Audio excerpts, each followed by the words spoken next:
Right. Hello and welcome to episode 52 of the ReptiChat podcast, the 231st most popular nature podcast on Apple Podcasts. Just a quickie, this episode is pre-recorded, so if you are watching on YouTube Premiere, we obviously won't be responding to any questions or comments today. I might still be in the chat though, so look out for me. Anyway, I hope all you lovely listeners are well. I've got a great guest lined up for you today. But first off, a bit of housekeeping. As always, first up, Patreon. You folks are on screen now. Thank you, as always, for your continued support. It means more than ever, especially as my hosting platform has just increased my monthly price by over 50%. Madness. So if you want to support the podcast a little bit more, if you're not already signed up to Patreon, please consider signing up to the Patreon. It starts at as little as £1 a month. This gives you early access. You are invited to the Reptile Squad Discord, and there's stickers as well. I'm also working on some clothing, but a little bit further down the pipeline yet, so I'm not officially announcing it, but it is in the works. Moving on from Patreon, podcast sponsor. As I'm sure you are all aware by now, there seems to be a link between reptile keepers and people that have tattoos. I don't know where this love of ink and scales comes from, but the majority of reptile keepers, especially keepers that I know, have tattoos. And that is why Bobby of Rango's Tats has decided to support the podcast for the next few months. Bobby is based in Bishop's Stortford, just north of London, at a studio called Obsidian Ink. I made the trip over there beginning of August. Got some cool new tattoos. I've just booked myself in for some birthday ink in October as well. So if you're a reptile keeper that likes tattoos or a tattoo enthusiast that likes reptiles, please head over to Rango's Tats on Instagram. There will be a link in the show description. Get a chat with Bobby. Make sure you start your message with the word ReptiChat so he knows that I sent you. And finally, after the last episode, I had a nice jump in subscribers. So if you are a recurring listener but aren't subscribed, or I don't know what the button is on the audio platforms, but like following or whatever, please consider smashing the subscribe button and the notification bell. That way you won't miss an upload. Anyway, that's that out of the way. Let's get into the stuff. So it's time to introduce today's guest. As I'm sure you have seen by the title, you will know today I am joined by entrepreneur, podcaster, jiu-jitsu black belt, and Uromastyx master, Phillip Lietz of AridsOnly.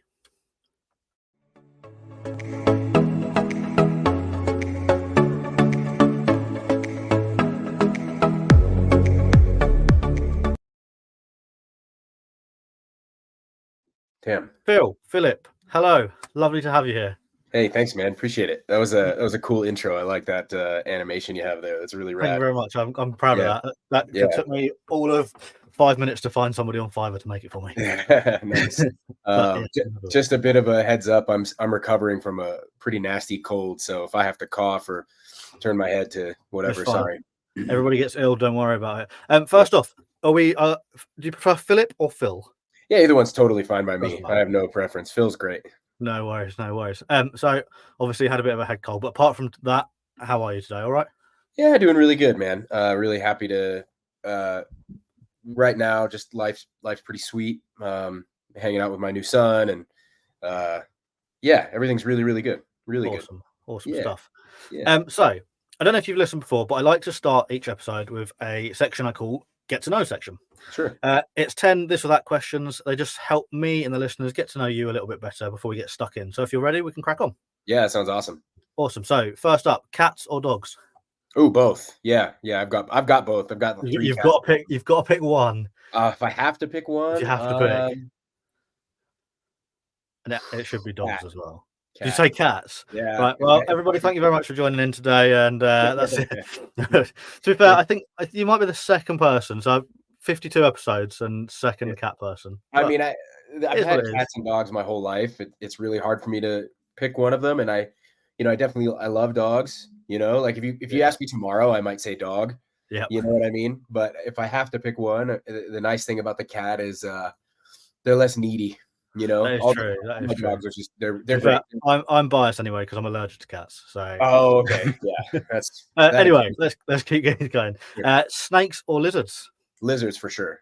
Frogs or salamanders? Ooh, salamanders, yeah. Centipedes or millipedes? Ooh, millipedes. Yes. Nice, nice.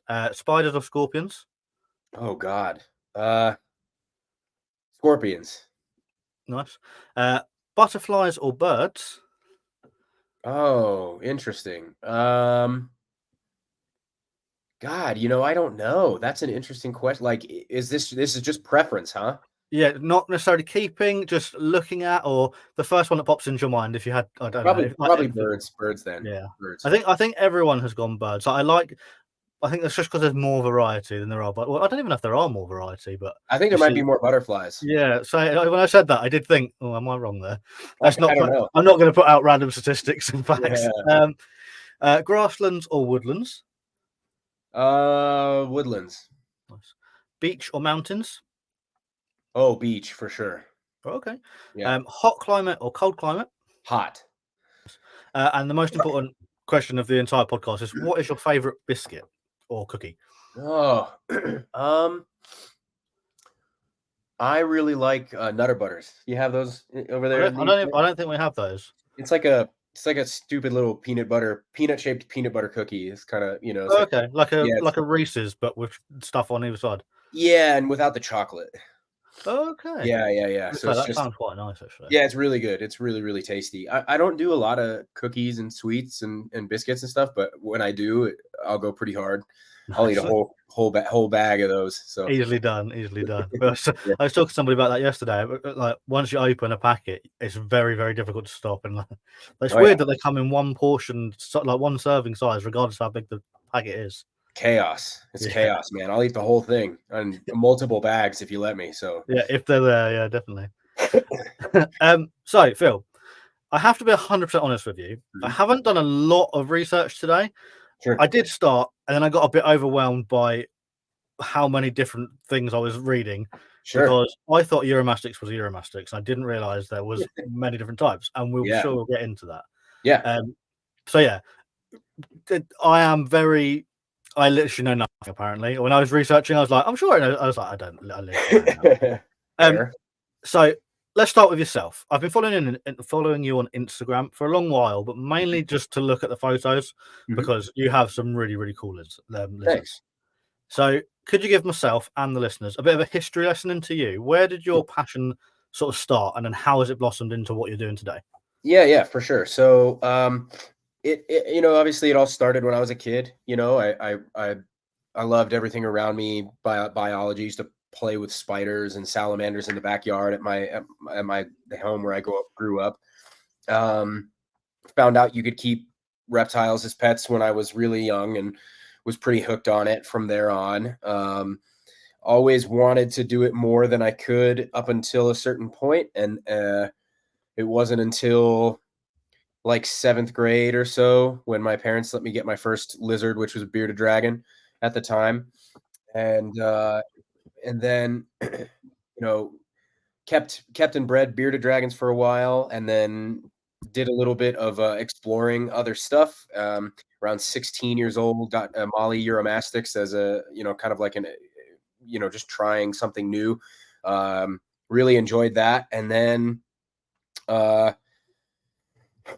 right around, let's see, did a bunch of traveling, did a bunch of trying to find other jobs, do other things, and then around like 23, 24, started to do a little bit more breeding of reptiles in earnest. And at the time, I had bred Uromastyx thomasi, and maybe around 24, I guess, is what it would have been. And then I had Uromastyx thomasi, Uromastyx nigroventris. I had some knobtail geckos. I've always really loved geckos, so I've always gone in and out of having various gecko types of, Yeah, at different times. And, you know, bred thomasi, those are the first Euro that I ever produced. And when between that and the knobtail geckos, I started kind of recognizing like, hey, I can get pretty, I can probably make money doing this, yeah, like, I'm not going to necessarily go full on, but this seems like a viable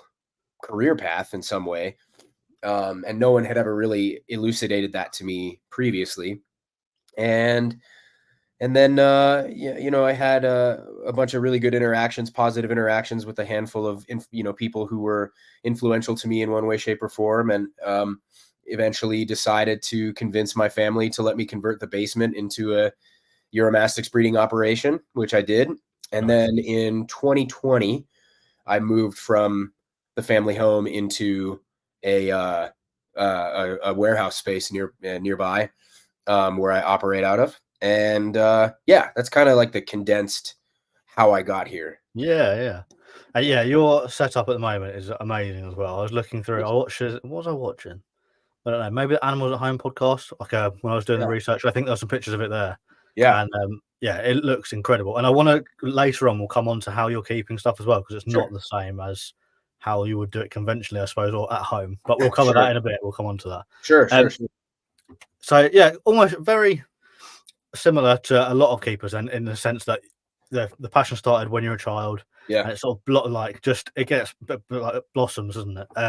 But you have done the step that quite a lot of us probably won't ever, where you are doing it as a job now, which is amazing. Yeah. We might touch on that in a bit, but we'll crack on with the Uromastyx for now. Sure. So now, one thing I did learn whilst I was doing some research is that there's more than one species of Uromastyx. Oh yeah. I had no idea. I thought a Uromastyx was a Uromastyx. Yeah. But they're amazing. I thought when I was looking at the pictures, I thought, oh, that's like a different color. That's a different color. So my background is ball pythons. I haven't got any of them now. I've moved on to other things, monitors and stuff. But obviously, ball pythons is morph. So I was looking at these pictures, going, oh, that's a cool morph, or that's a cool morph, not realizing that they were very, very, very species. So how many different species of Uromastyx are there? Yeah. And how do they vary? I know that's quite a vague question, but that's okay. Yeah. So there's about 16 to 20 species and subspecies, just depending on the current state of classification. Yeah. Right now, it seems to be moving towards more rather than less in terms of classification distinctions. And they vary all the way from, they range from North Africa and Morocco in the west, and then they travel across North Africa and then into the Mideast from, like Jordan and Israel across into Saudi Arabia, and then as soon as they get into Iran and Iraq and into Pakistan, they turn into Sara, which is a different genus that used to be Uromastyx, but then got split. Excuse me. And, they'll range from everything from bright red and yellow on one side to, cobalt blue and salmon pink, to jet black with white banding, to elephant gray in the case of the Egyptian. So they're incredibly variable. And my hunch is that as time goes along, they'll probably split them further, because some of these individual species like nigraventris, for example, which is the Moroccan Uromastyx, have massive ranges, like huge, ranges that are, as big as like a third or more of the United States, right? Like massive ranges. So even from just plain wild photography, you can see pretty substantial differences. Obviously just visual differences don't necessarily denote classification distinction, but they're really, really variable. And I think, you have even tails. The tails will vary a lot. So most Uromastyx, most people will know them as like a spiny-tailed desert agamid. Yeah. But you can go from everything from like Uromastyx thomasi, which is like have like a little paddle tail. They live in Oman. But then you go, across to Uromastyx jayeri, which have like a very spiny, very protruding tail. You have Uromastyx princeps, which have a shorter tail, but it's like a big explosion of spikes. They're really, really big. And then, so they really vary quite a bit. They're a really, really incredible genus. And I personally, I kept and bred all the species that you can get here in the United States, with the exception of Uromastyx aegyptia microlepis, which is just a subspecies of the Egyptian. Right. So I haven't bred that one, but all the others I've managed to produce. And but I don't keep all of them anymore. I've reduced to total number of species reduction without reducing total number of animals. Yeah.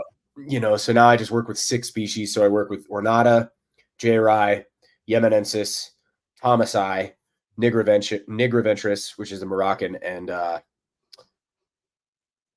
or what am I missing? Ornata? Did I say Ornata already? So wait, J-Rai, Ornata, Yemenensis, Nigraventris, Thomasai. I swear there's another one. Oh, I have an Egyptian, but I don't produce them anymore. Right. Okay. Yeah, I don't know why I'm missing it in my mind. I stopped producing Egyptians because they're so big. They're huge animals, and they're just very difficult for people to care for properly. So I decided to not really contribute to that market anymore because it felt kind of unconscionable. So that's fair enough. yeah, so it's a great group of animals, man. They're really cool. Yeah. What gets me, I don't know if it's for all of them or just yours specifically, but the colors on them are so vivid as well. Yeah. Like they're so, they don't look, the pictures almost look enhanced because they're so bright. Yeah.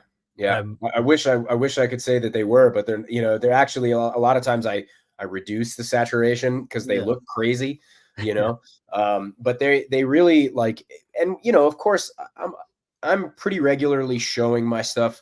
When I show it at its best. Yeah, of course. Like they go through, they're just like any other lizard, like a bearded dragon or whatever, where they go through, through changes throughout the day. When they wake up first thing in the morning, they're cold and they're dark and they're a little cranky and they're just a little slow, they're not that heated, they're not that excited. And then as the day picks up, they'll increase what they're showing, right? Because it's just their color is a reflection of their mood and their kind of their physiological state, right?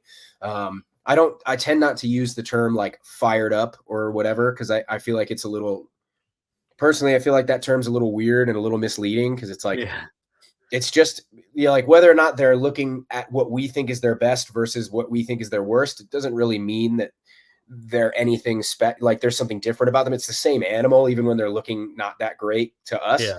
It's just an expression of their different mood state for them. So I try to, of course. Yeah. You hear that like fired up with cresties a lot as well. And I always think if you were to describe a person as fired up, you'd think they were like quite angry and agitated. Right. I'm always like, I don't know.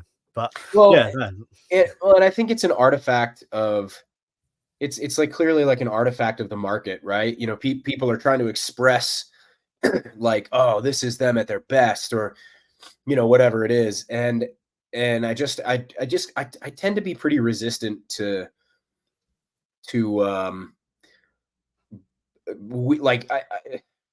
like blanket terminology, or terminology that takes certain things for granted, or like in recent years I've become really like picky about the kind of like nomenclature that we use in herpetoculture, right? So I've been trying really, really hard not to say things like in captivity. I try to say indoors or inside in our home, right? Rather than in captivity, because in captivity feels like slavery, and that's super weird.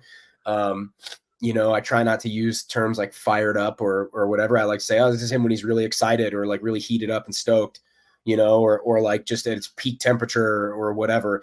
But I try not to use it as like a value judgment. And even then I've been trying, like, because people will say it's like, oh, this is just him when he's dark, don't just wait till he's fired up. The pics don't do him any justice. And it's like, well, I'm just going to show a picture of the animal. Like, it does plenty of justice. It's a picture of the animal. Like you can't, even from the very best photo, that also doesn't necessarily do the animal any justice either, because it also doesn't show that animal in every state that it can exist in, So it's like lopsided, I guess, is what I mean to say. No, that makes perfect sense.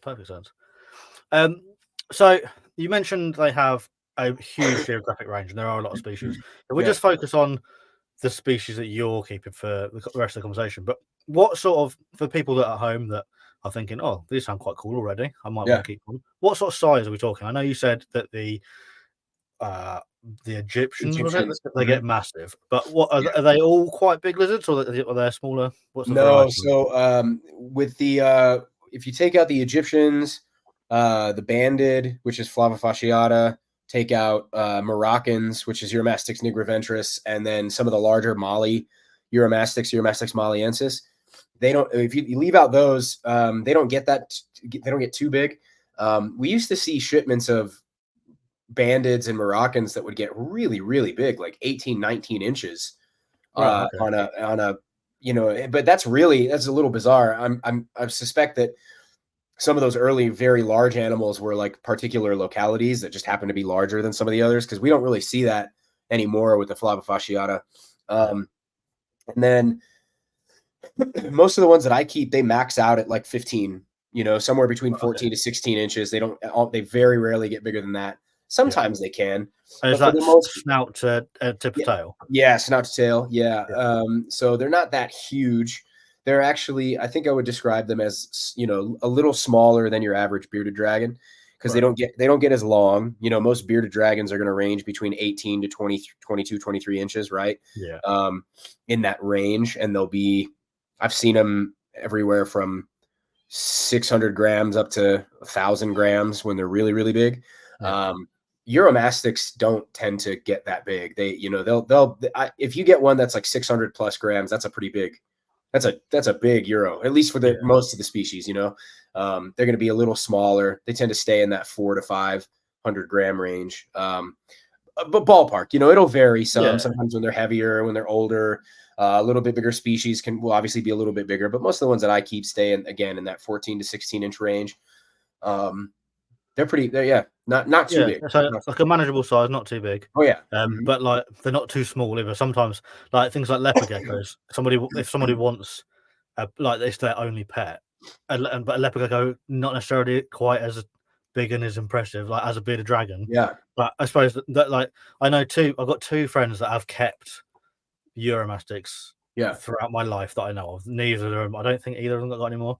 But Mhm. both of them, I remember them being quite small, but they were quite Mhm. cool little lizards to interact with at the time. I don't know Yeah. anything really about them. I was probably like 15 years ago now. Yeah. Yeah. Sure.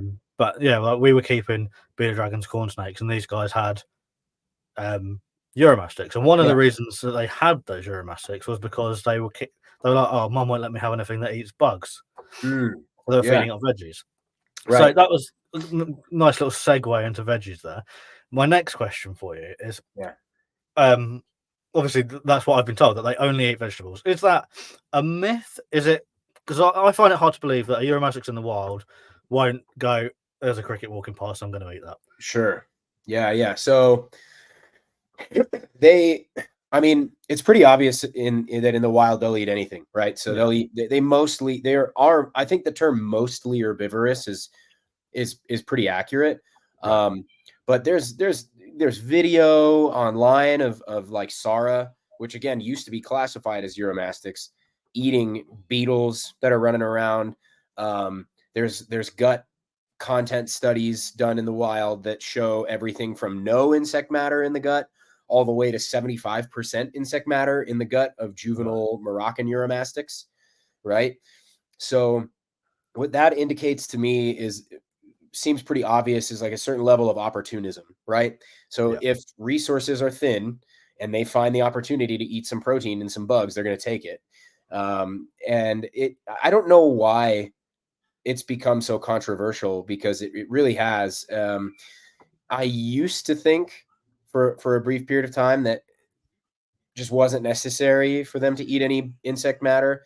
I've kind of changed my thinking on that in recent years, where I feel like actually they probably should get some level of insect matter, like maybe 10% of the total diet, not on a daily basis, but on like a yearly basis. Yeah. I think is totally fair. I'm pretty They get like one cricket a month. That'll do Yeah, them. and I don't even do crickets. I do two types of insect food. So I'll feed mine mealworms, like the little small mealworms, especially to babies. They love those.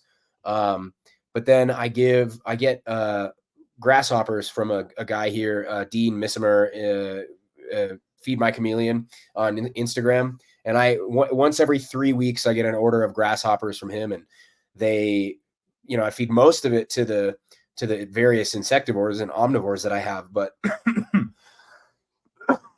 but I also have a lot of extra, and so I'll give that to all the Euros, and they go crazy. I mean, they know, like, we're talking animals that were captive bred that have never seen a bug before, Yeah.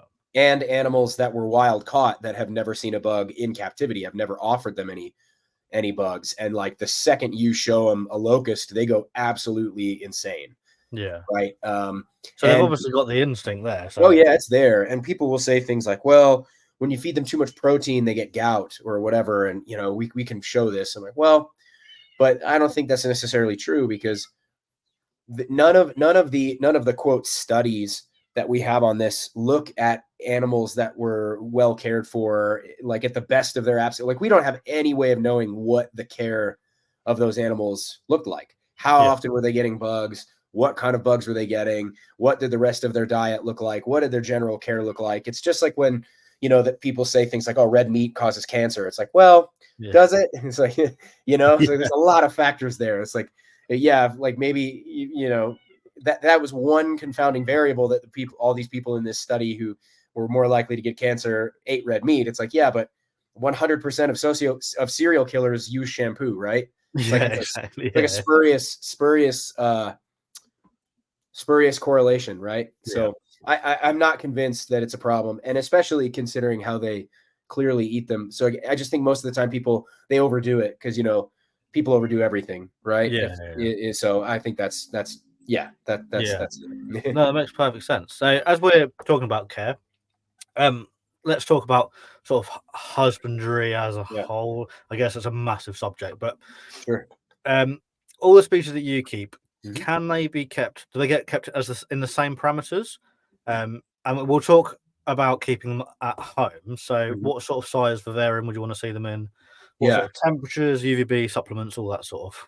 Sure. So, most of the stuff that I keep, I try to make sure everything that I keep can stay in the same environment year round, like as everything else. It's really hard for me to set up, just because it's all one giant space. It's really hard to like isolate a section of the shop that stays cooler or hotter or whatever. That's really difficult. So everything at my place stays under pretty much the same conditions.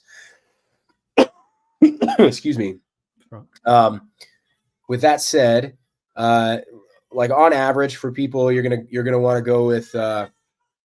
Sorry, my son. If you hear in the background, he's going nuts. Poor kiddo's having trouble pooping today. But anyway, so I mean, obviously, the bigger the better, right? So the larger enclosure you can offer, the better. People generally say like the 4x2x2 is a good minimum, and I think that's fair. Like, it's totally reasonable to do that. I hesitate to push too much against that minimum, because it's a good one, but I like to go larger. They are very active when they are active. They're very, very active, and they will utilize every inch of space you give them. So, especially for ones like the ornate Uromastyx, the Yemenensis, Ocellata, Philbii, Princeps, these ones climb very well, like, and very regularly too, both in the wild and in indoors. So if you can, increase the height, they'll utilize that. But some of the other species like Jeri, the bandits, Malis, Egyptians, Moroccans, they don't climb too much. Thomasai, they're more flatland species. Like, even in the wild, there's not a lot of opportunity for them to climb on big tall trees or bushes as much. So depends a little bit on which one you have. But then, you got to go super hot basking, right? So you're going to need multiple basking lights. You're shooting for 125 or so in the basking zone, an ambient of about 80 to 85.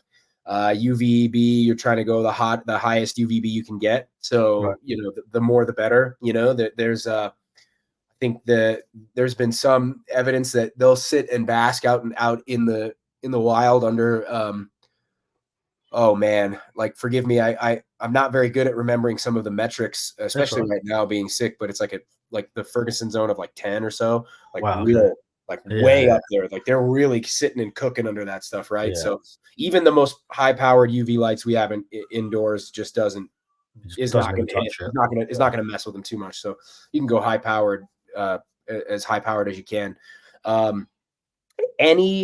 Pretty much any calcium and multivitamin supplement is going to be great. Like, I don't necessarily have a preference. Like, the last several years, I've been using Exoterra supplements for a long time.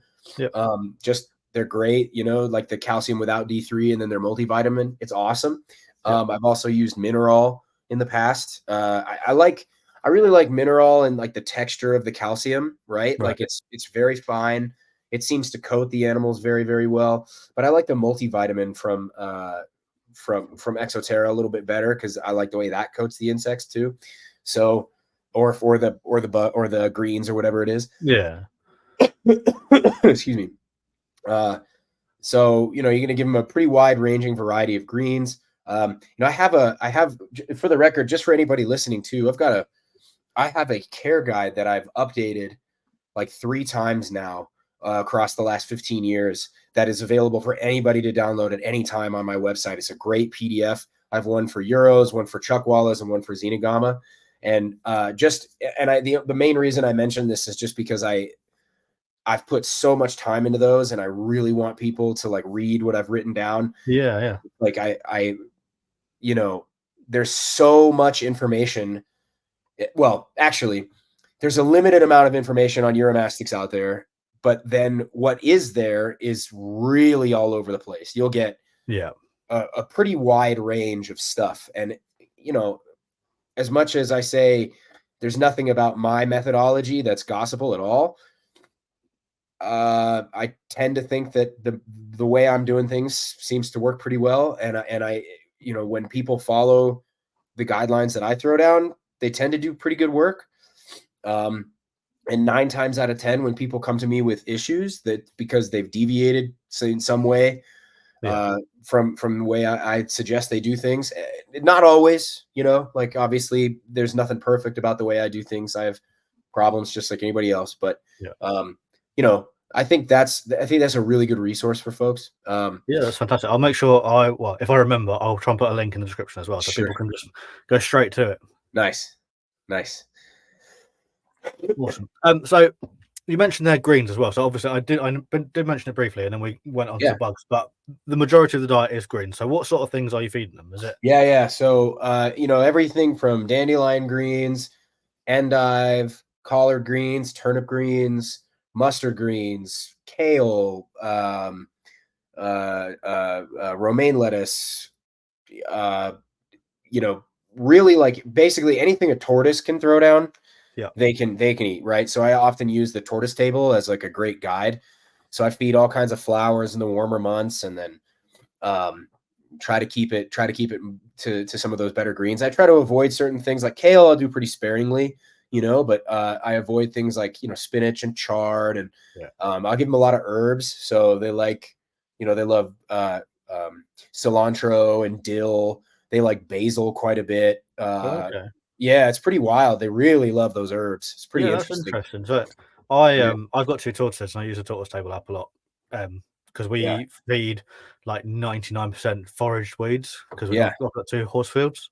Nice. So I'm always on the app between that, and I can't remember what the other one is that identifies the plants. So I'm like walking the dogs. I'm like, I wonder if they can eat that. Yeah. So I'm going to have a look, see later on if I can feed the herbs and stuff, because if nothing else, it'll smell nice. Oh yeah, no, for sure. I mean, I like feeding them rosemary too, because the rosemary is really pungent, and you can leave it in the cage and they'll snack on it, but it'll just sit there and be aromatic for like a week.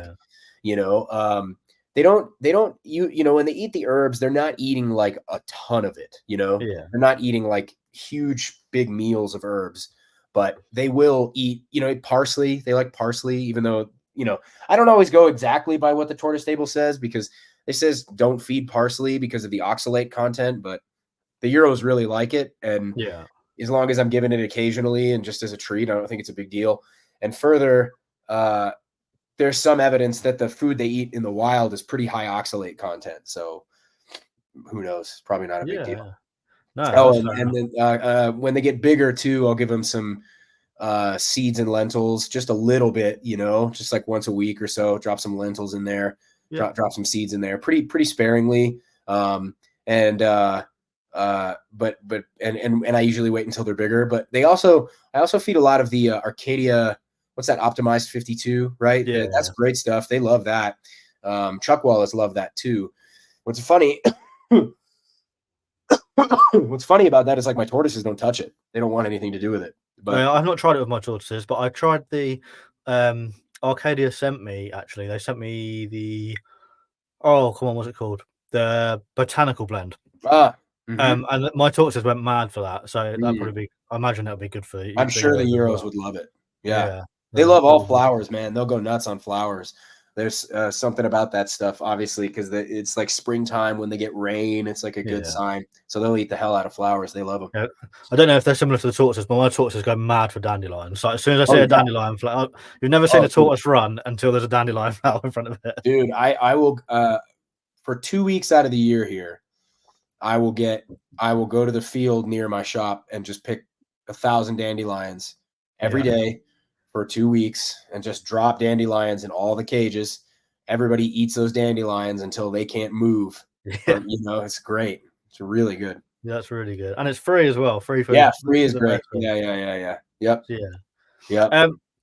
Yeah, so they sound ideal so far. And obviously they're from a very hot, dry climate. So do you provide water? Do they need water? Do they get misted? Or is it just the moisture from their food? So I think there's probably multiple ways to do this for Euros. I don't think there's anything wrong with keeping a shallow water bowl in the cage. Mine don't really drink from the water bowl. Some of them have, like I've seen some Yemenensis and some J-Rye come over and drink from standing water when I drip it into a puddle or something. Yeah. But for the most part, they don't really, they kind of don't like the water, I think having a humid hide is a great way to do it. Although I also have had them avoid humid hides.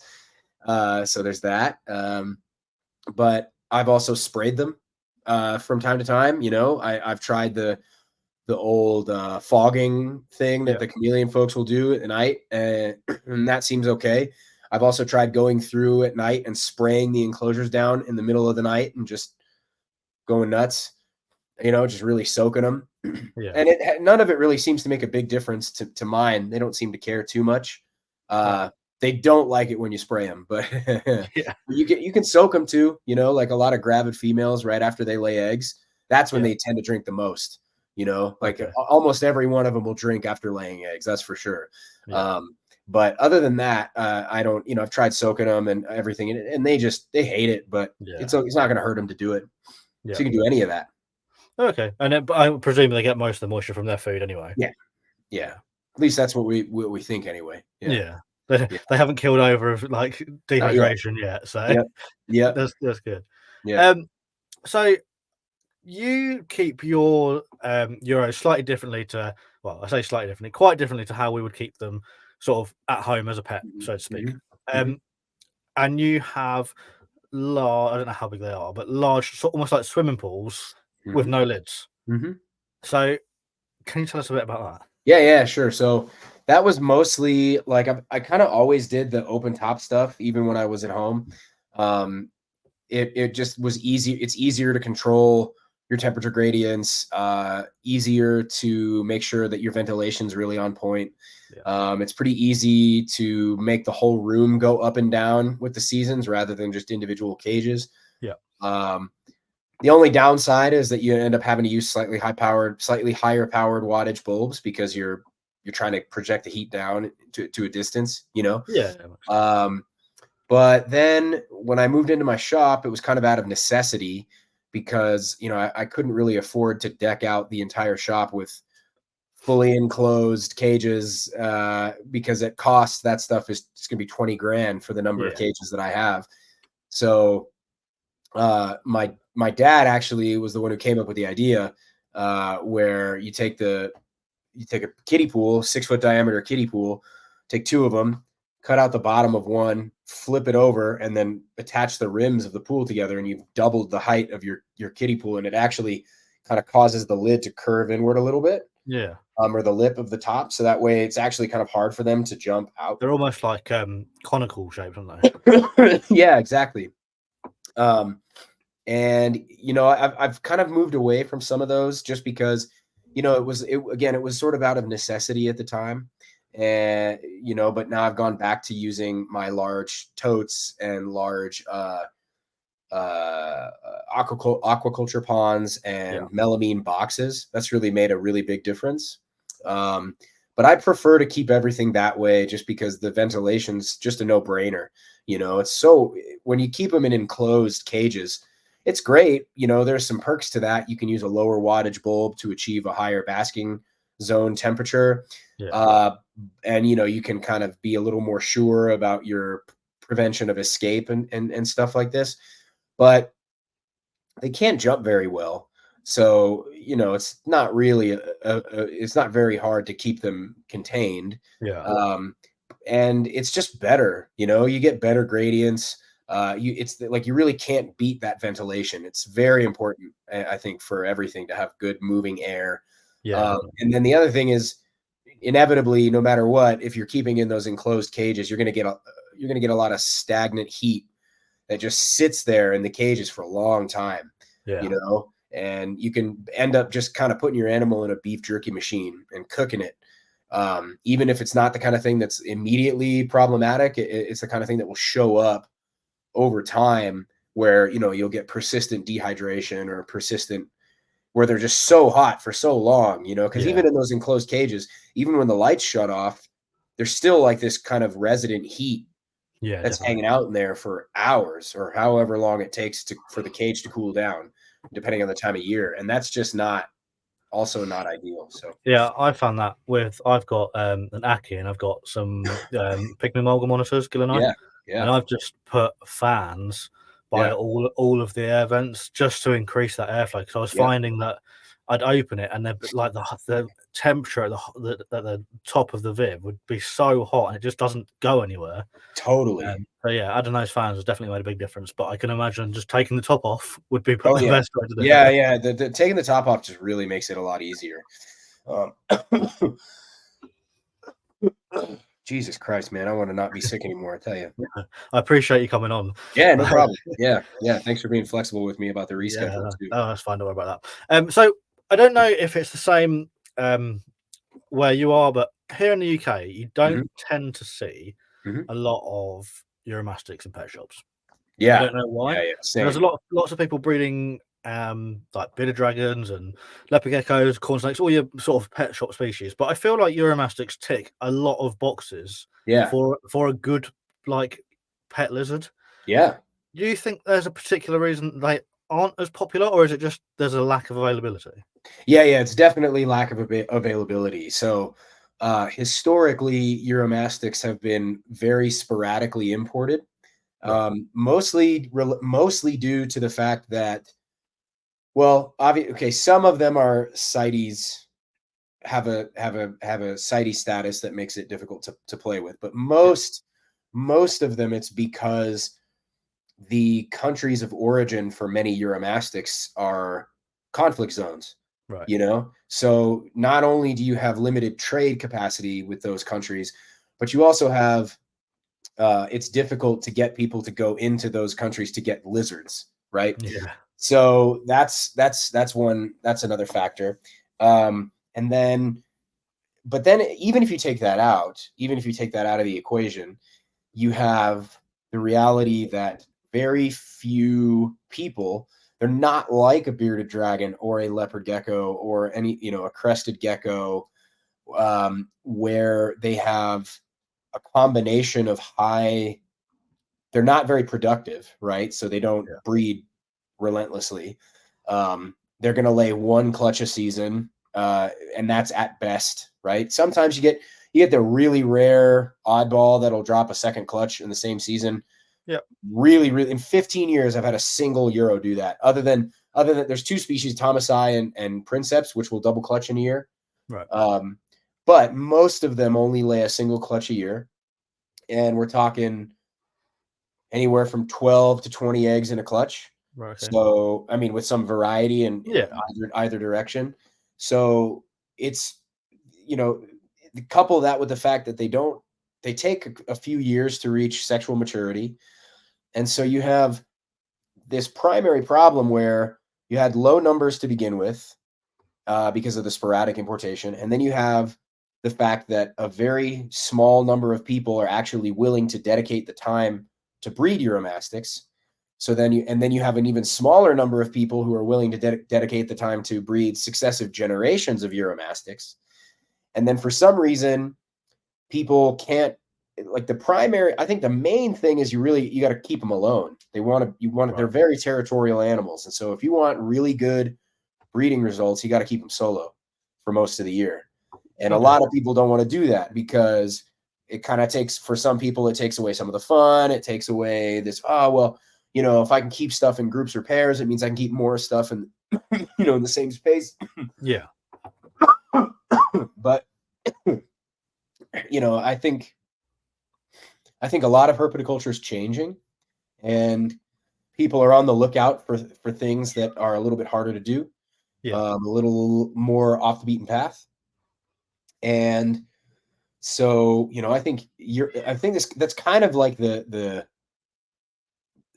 theme of the stuff that I tend to work with. It tends to be stuff that not a lot of people are producing a lot of, and none of it's necessarily groundbreaking. Like, I'm by no means am I the first person to ever breed any of them, right? But it's just probably the first person to do it at this scale for this long a time. But you know, I think I really like that stuff that's, you know, overlooked in a way. Sorry.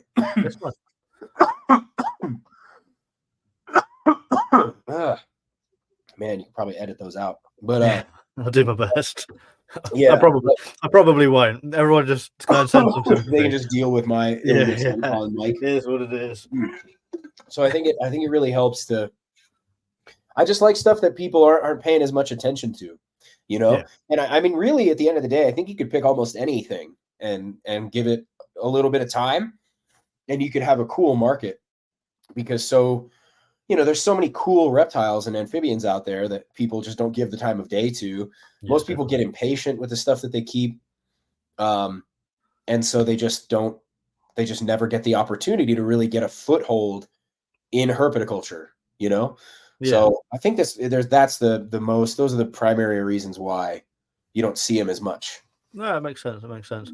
I think so a bit of my background just quickly, I'm sure the listeners know, but I have been keeping reptiles for I don't know, 18, 20 years roughly, but most of that time was leopard geckos, corn snakes, and then the last 10 years on and off, ball pythons.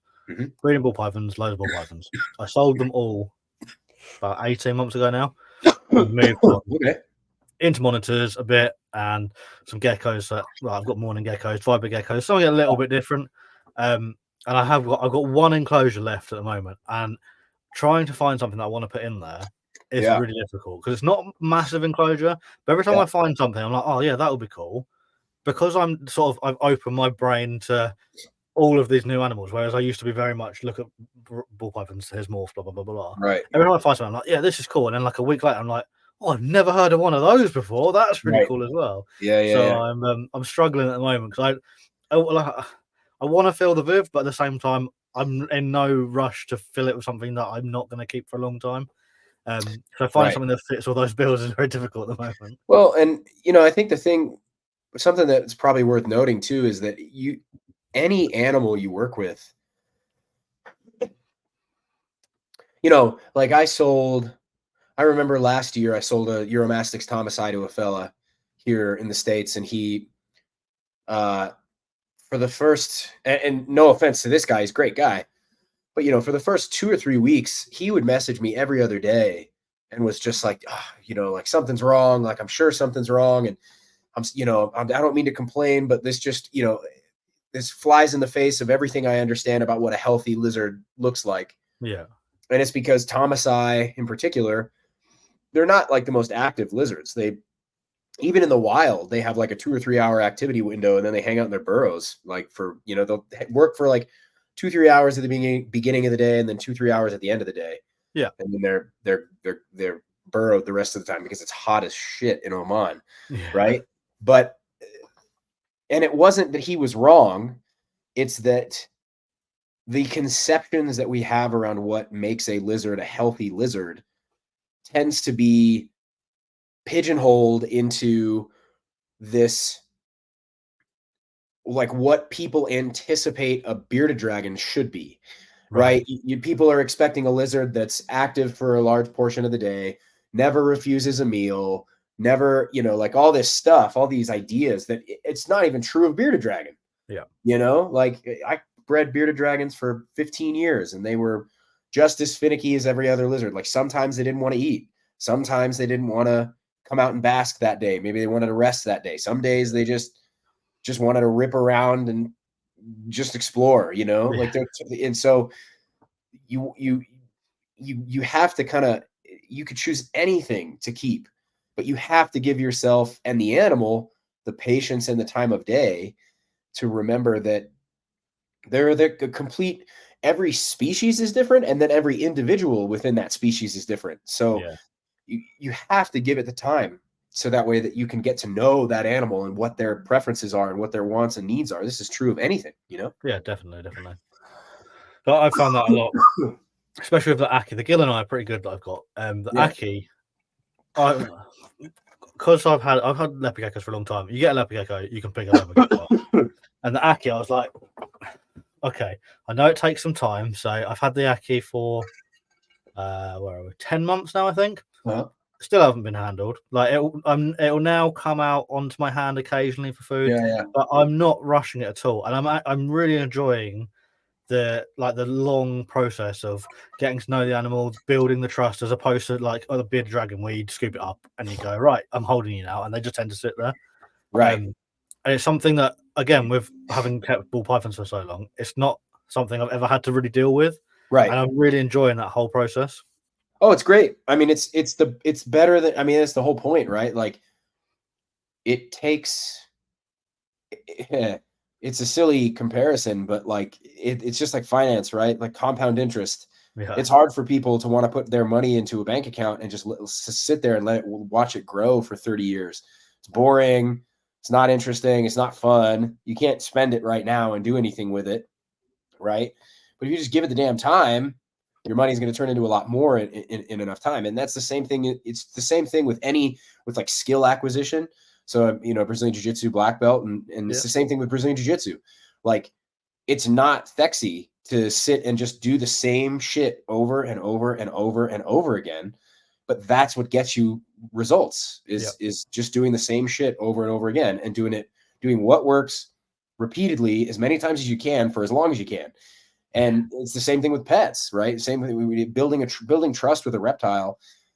If you get one that's like super chill and amazing from the jump, like, wow, cool, you're really lucky. But it's way more rewarding when it's like, I remember when I got this thing and it didn't want me to look at it. Yeah. Now it lets me scratch his chin and he's super happy and eats from my hand and comes out and hangs out with me all day. And that takes time. No matter what, that takes time. Definitely. It's such a good feeling as well. Like you say, like when my Aki, when I first got her, or him, don't have a clue. Like you'd open the glass, it would run away. You'd walk past it, it would run away. And now it sort of sits in its basking spot. You open it, it comes up to like where I tend to feed it. Like it's not jumping out onto my hand like I love you, but it comes over now as opposed to running away, which is an incredible feeling. It's a great feeling. And that's the way a lot of Euros are. Euros have a lot of similarities to monitors. Yeah, no, that's really cool. Yeah, they're great. Yeah, really good. Yeah. So just to sidestep the chat slightly, sure. I know your Instagram is, or you're known on Instagram, sorry, as AridsOnly. Yeah. Obviously, Euros are the Arids, but are there any other Arid species that you're keeping? Yeah. So I also keep Xenogama taylori, shield-tailed agamas. I keep truckwallas. I have 2 species of tortoise. So I have the hingeback tortoise, Specs hingeback tortoise, and the Tunisian Greek tortoise. Nice. I have a couple of Gurnia. I have some pseudocordylus, which are like a crag lizard from South Africa, Drakensberg crag lizard. Okay. And then I have one San Esteban Island spiny-tailed iguana. His name's Gregor Mendel. He's cool. He's great. He's really nice. He's one of those guys who's like a spicy bastard. He doesn't want anything to do with me.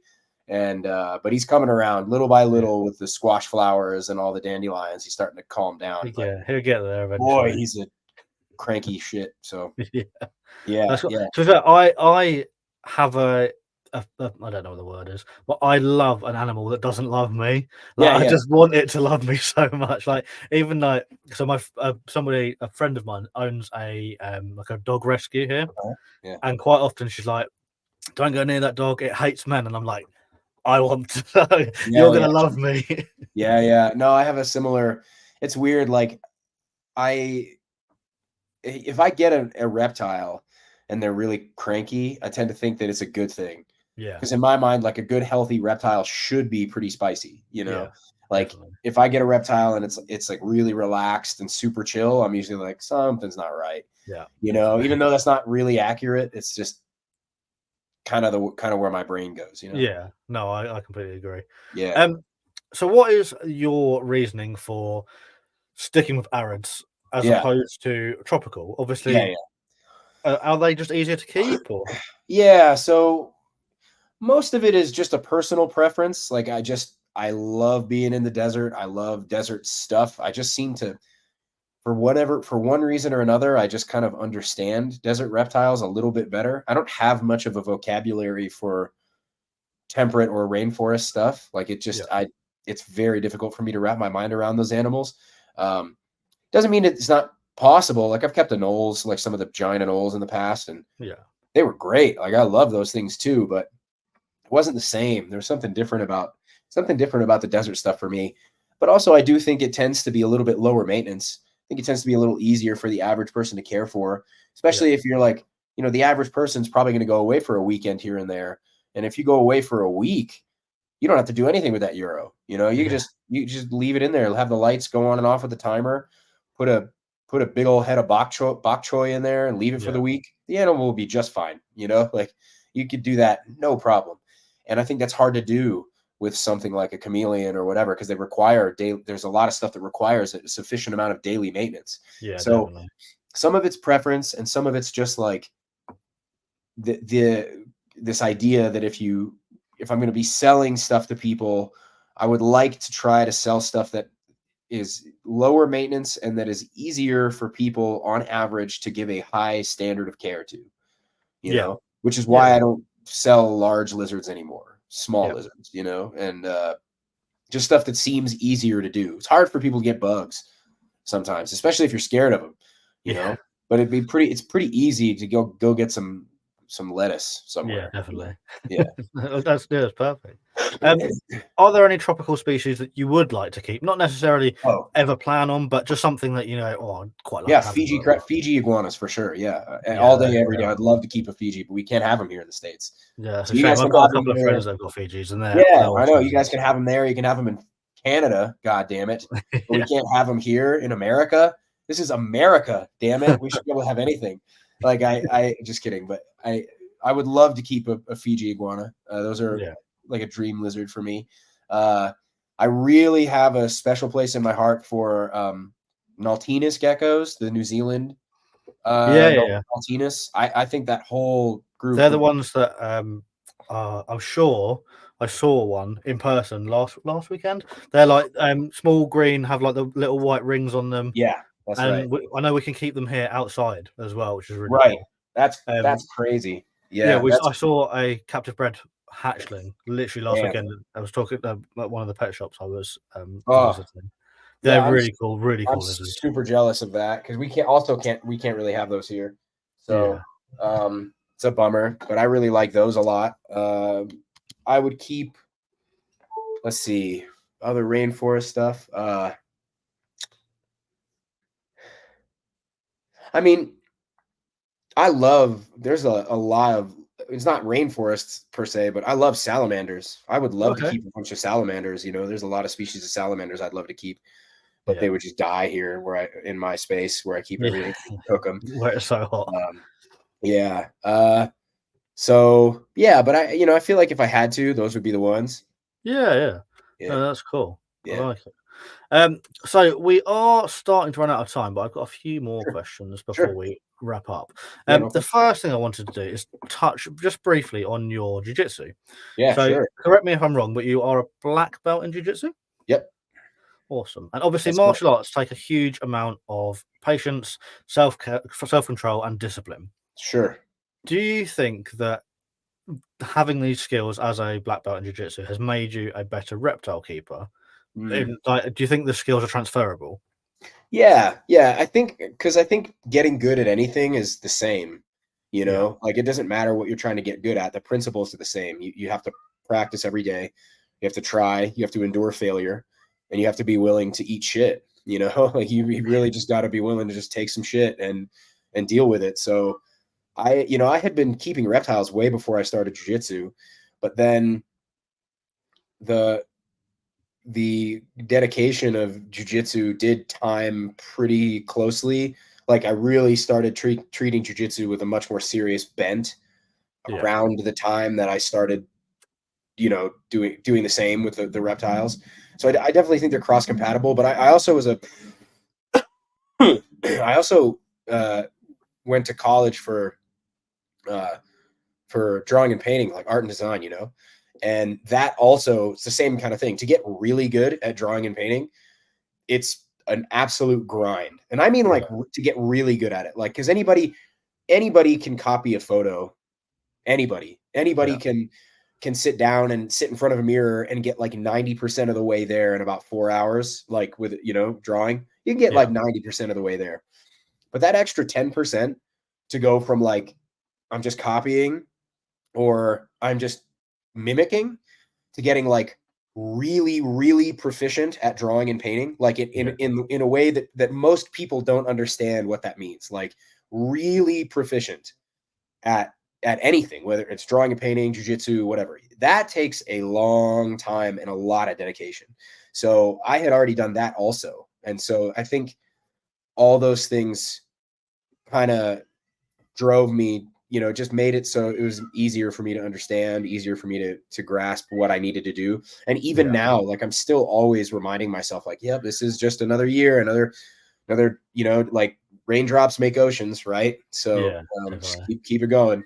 Yeah. No, that's fantastic. It's nice to be able to have those not extra hobbies as well to take you away from it, but like take you away from the reptiles for, I don't know, be it an hour or a day or however long you're going for. Well, and actually on that same point too, with regard to the reptiles, you know, we were just talking about how a lot of people just give up on stuff. They just, you know, but it's like really at the end of the day, if you can take like a pretty easy level of care of certain things, like, right, like my Pseudocordylis subviritus, right? These are those Drakenberg's crag lizards. Yeah.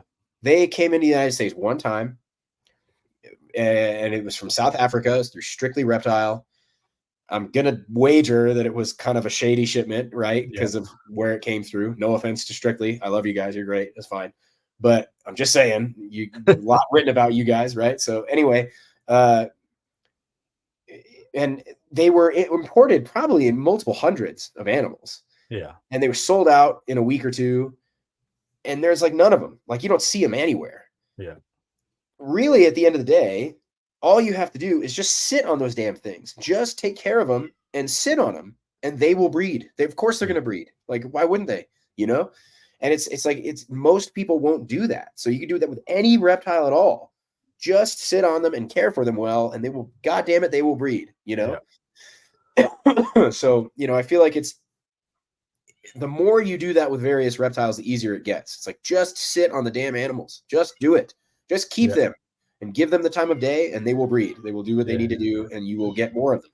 Yeah, it's nature, isn't it? As long as the animals, well, not that, unfortunately, they don't even need to be happy, but in general, as long as the animals are well looked after, well cared for, they will do what nature wants them to do. Right. That's right. Yeah, fantastic. Right, so it is now time to pretty much wrap up now. Sure. Usually, this would be the final question of the podcast, but I have got a different way to finish the Okay. podcast today. But the official end of the podcast question, so to speak, sure, is this. So it's a double barrel question. Okay. If time, money, space, and legality were no issue, what one reptile would you like to keep, and B, which non-reptile animal would you like to keep? Oh, okay. Well, definitely the Fiji crested iguana, right? I just, that's my favorite. I don't know what it is. That and the Nautinus, maybe. Those are the coolest things to me. Yeah. I just love them. There's something about them that's so beautiful. Maybe if I kept them, I wouldn't feel that way. I'm not really sure. Maybe it's just because you can't have them that you want them that much. Right. And then non-reptile, that's really tricky. Because you know, I don't other than dogs and cats, you know, I don't like to keep a lot of other animals, frankly. But probably a lynx. Okay, cool. A lynx would be super cool if I could, you know, like if I had a big old cattery and could make it legitimate and it would actually like me or something. I'd love to keep a lynx. That'd be, or a caracal cat would be really cool. Yeah. But I also think I also think like there's some there's some birds that I think are super interesting that I Yeah. just, I'm not really one to keep a bird, but like it would be interesting to engage with them in No, a I get way, that. you know? I love birds. I'd love to keep like an owl or something, but I Yeah. know that I haven't got the time or the space, and I Yeah. like they should fly, shouldn't they? They shouldn't be at home. Yeah.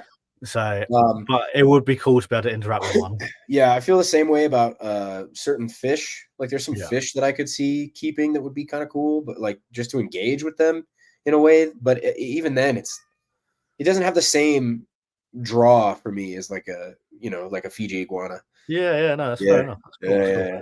Yeah. Yeah.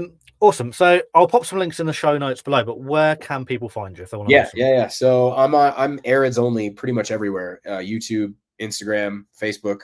Uh, I have a Patreon, patreon.com/AridsOnly, and that's the Patreon's, really what it is. I just spend a lot of time answering questions and just Yeah. helping people out, and it's just meant to be sort of a way for people to kind of just give me a tip, if they want to. Like I always tell people, regardless of whether or not you ever buy from me or ever subscribe on my Patreon, it does not matter. Like I don't care. I will still help you. I'll still answer your questions, but like it's nice because I spend hours and hours and hours and hours doing that all the time. So it's just a way for people to kind of shoot me a little, hey, thanks, bro, that kind of thing. So AridsOnly pretty much everywhere. Awesome. Yeah. And then the final question today, I am going to put you on the spot a little bit here. Sure. But I know you're also quite, you are very sort of, I'm going to butcher the word now. I'm tripping over my words now, but philosophical keeper. Oh, And sure. you often are talking about, pondering the ethics of reptile keeping over on your podcast, which is Yeah. Project Herpetoculture, Mhm. which is on the Animals at Home network. Yes, sir. I'd love to dive into ethics with you, but we're not going to do that today because we just haven't got Sure. the time. Yeah. But what I would like you to do, like I said, I'm going to put you on the spot, is Sure. could you give us a question or a statement for myself and the listeners to sort of ponder on as we finish the episode?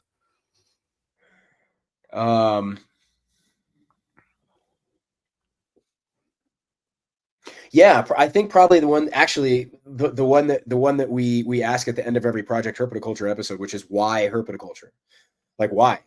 Yeah. I feel like having a really clear sense of why you're doing something, even if it's very frivolous, is probably really good. Is probably a really good thing to have. And additionally, I think really you should just ask why to almost everything, because like even though I don't know. I've tried very hard to straddle this line between what I see as the two polar sides of herpetoculture, which is like on one side you have, and I'm generalizing, right? Yeah, of But on course. one side you tend to have your rat keepers, your morph market folks, the people who say it like doesn't really matter if you're doing it this way, it's totally fine. They have everything they need. And then this other side that says if you're not giving your carrot-tailed viper gecko a full room enclosure, you're just a sinner. You're just a bad person, right? Like, and I obviously I don't think anybody's actually saying either of those two things. Like I think it's most people tend to fall in the middle, but I have I don't know if it's because I like to argue or if it's because just the kind of person I am.